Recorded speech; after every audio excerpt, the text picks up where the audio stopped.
Hey everyone, and welcome to another episode of Million Dollar Media. I am your host, Max Kellehals, and today it's going to be another solo review.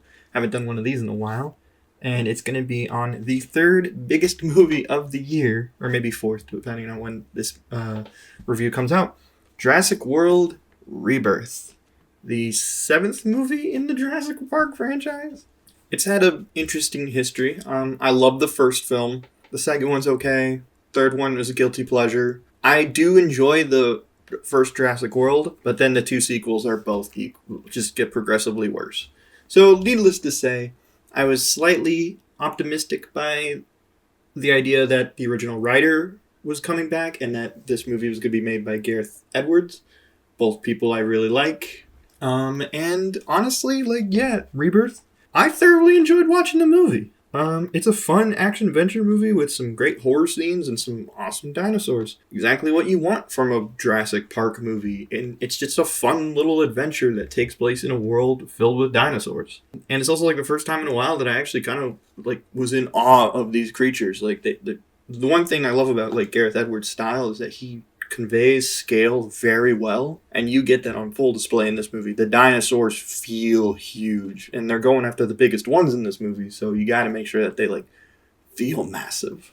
But yeah, it's just a very simple and straightforward plot where these researchers slash mercenaries are on a mission to get DNA from the three biggest dinosaurs out there, one from land, one from sea, and one from air, so that they can develop a miracle cure to help cure various heart diseases and stuff like that. It's just an excuse to get them on the island, honestly. And this island is apparently the island of misfit toys dinosaurs, because it's just a bunch of freaks and genetic mishaps, and all the wrong kind of dinosaurs are made on this island. Yeah, that's kind of the whole point. Just a very straightforward, simple story that's just a fun little throwback adventure movie.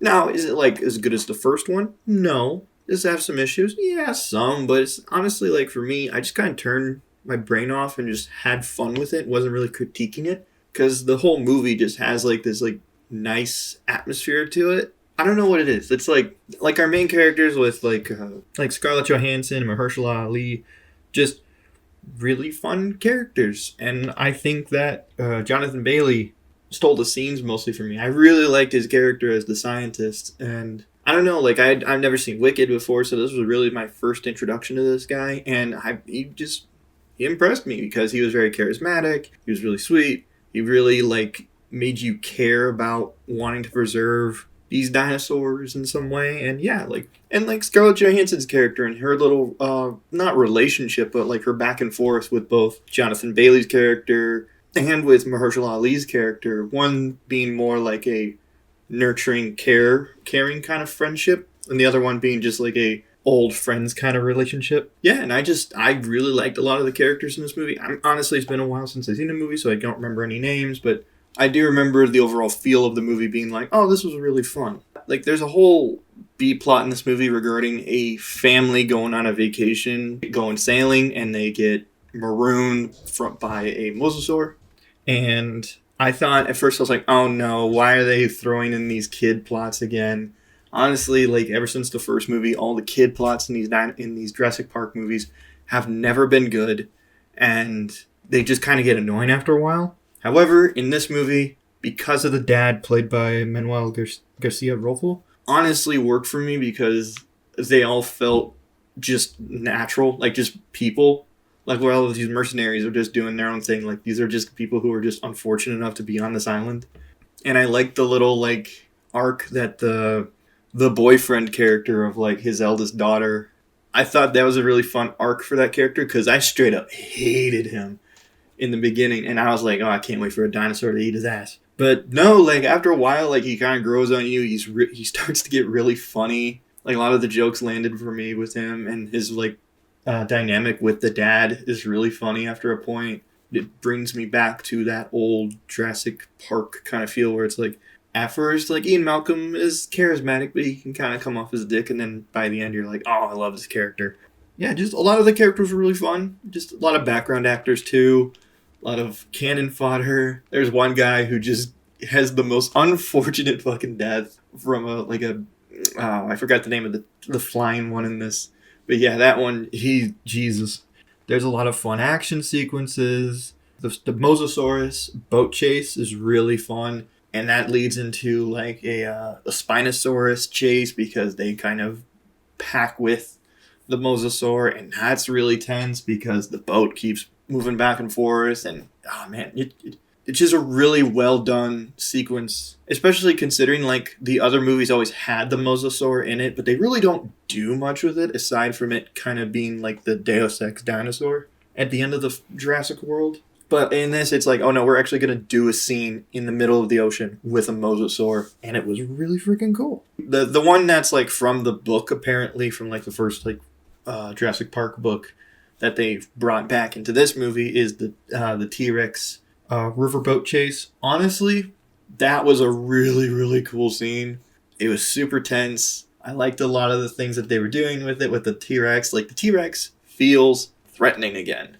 Like, it's not this thing that's just kind of, oh, here we go, we get to see it fight someone. No, this is an animal who's genuinely curious why there's this giant, bright colored object floating down the river with things to eat on it. And it was a really cool scene, like, especially you're dealing with water and river and, like, white water rafting kind of thing. Like, oh, it was it's just really well done. And seeing it descend deeper into the water and just kind of, like, do a crocodile-like thing with its head, really cool. I can't pronounce the name of this dinosaur, but the Quetzalcoatlus, that name. Like, the rock climbing scene. Again, going back to what makes Gareth Edwards, like, a really fun director and really good director. He just manages to do scale so freaking well that, like, when you're, like, looking down with the characters at how high up they are, it's terrifying. And they do a really good job of just conveying, like, oh shit. Like, if you fuck up, you're falling far down. Now, the way the scene ends, it does make me call a little bullshit and, like, how the fuck did he survive that? But honestly, I like the character so much where I'm like, fuck it, I don't care. And, like, this is the one thing where I'm like, alright, I don't buy it. And then the finale, really fun. It's one of the weaker finales in the franchise. There's no, like, big fight. There's no, like, big reveal or big surprise. It's just, honestly, just big monster dinosaur chasing after our heroes with, like, some vague raptor-like creatures attacking them in a closed-off space that has aisles. Like, there's just stuff like that, and it's just, like, little homages to the first movie. I thought I would hate the design and the idea of the D-Rex, because I'm like, okay, we gotta have another big mutated creature like the Indominus Rex in Jurassic World. So, alright, let's see what they do here. And I like the design. It's like this weird, fucked up, tumorous T-Rex dinosaur that just honestly looks like it's always in pain. And it's kind of sad because you're like, oh, this poor thing didn't ask to live. But it's managed to, like, live on its own. It's got, like, there's some really cool stuff they do with it in the beginning, and then there's a really cool thing they do at the end with a helicopter, which I genuinely thought was a cool, like, little, like, oh shit moment. I thought I would hate the D-Rex, but I ended up really liking it, and I honestly don't know where they want to go with this movie now, but if it came back, I'd be cool to see what they do with it. Like, compared to the Indominus Rex, where the Indominus Rex was just like, hey, T-Rex, Raptor, bam, let's combine them. This one's just like, let's throw in T-Rex, Gorilla, the Xenomorph. There you go. And, yeah, I don't know. It was a little fun, goofy monster movie character design that I ended up really enjoying for this particular movie. And, yeah, like, honestly, like, at the end of the day, I don't think this will be anybody's favorite movie in the franchise, but what I do love about the Jurassic Park and World movies is honestly the first ones, like the first Jurassic Park, the first Jurassic World, and then this movie. And it honestly just tells me that the fun thing about Jurassic Park is that you can just have these one-off stories with new characters every time, just experiencing dinosaurs for the first time. And it's a lot of fun, because for as much as I love the characters from the first one, their story really does end on that island. And when they go off in the sunset, and it's just like, I wonder what's going to happen with Dr. Grant and Sadler. I like Jurassic World because it actually got to show you what John Hammond's vision was to be like, and how no matter what parameters you put in place, humans will always find a way to mess it up, and progress can lead to destruction kind of thing. And this one, it's just like, you know what? Like, let's just have a fun, like, Skull Island style classic monster movie. This movie has a little bit of that, like, Jurassic Park, like, existentialism, where it's just like, it's like, if we had the ability to create these creatures, what would that mean? What is our place on the food chain in these things? Like, there's a really good line that I like that Johnny Bailey says where, yeah, in the short amount of time that we've been on Earth, we now have the capability to destroy everything. And you want to say that these creatures are at fault. Like, honestly, like, yeah, fair point. The way it was delivered didn't feel preachy. It genuinely felt like the character was saying it, and it has something to say. And I don't know, I thought this movie just nailed what it is to be a Jurassic Park movie.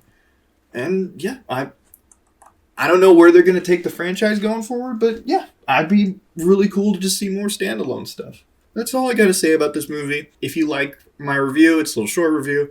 I know we promised to do all the Jurassic Park movies, but things got in the way and schedules weren't properly going through and burnout and all this other stuff.